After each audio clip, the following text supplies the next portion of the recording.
Bea Alonzo at Vincent Co malaya na sa kanilang relasyon, wala nang itinatago, tara at pag-usapan natin yan.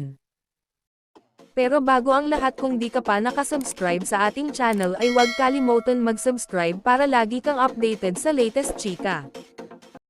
May video post sa Instagram ang Bea Alonzo, bibis na kasama ni Per Eagle President Vincent Co, ang rumored girlfriend niyang si Bea Alonzo sa ginanap na Suppliers Appreciation Night 2025 sa Okada, Manila ika-7 ng Hunyo.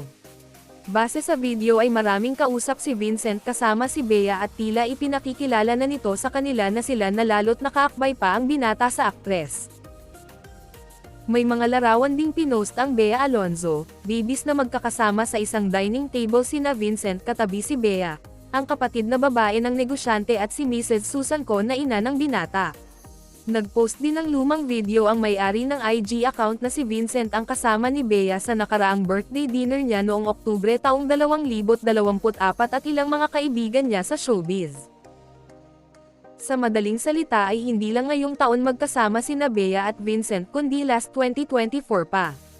Anyway, sa mga reports ipinakilala na raw ni Vincent si Bea sa kanyang pamilya at pabor naman sila sa aktres kaya malaya nang dumadalo ang dalawa sa mga events.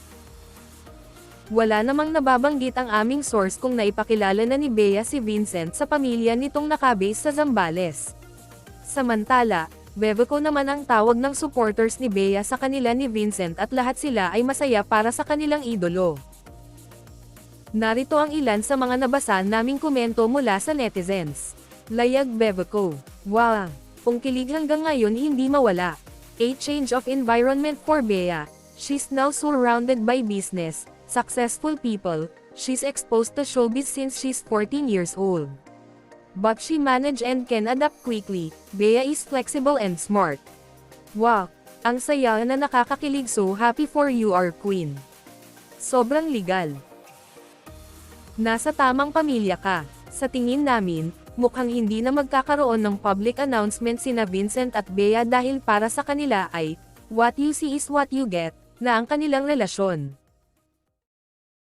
At dyan na po nagtatapos guys, maraming salamat sa inyong panonood.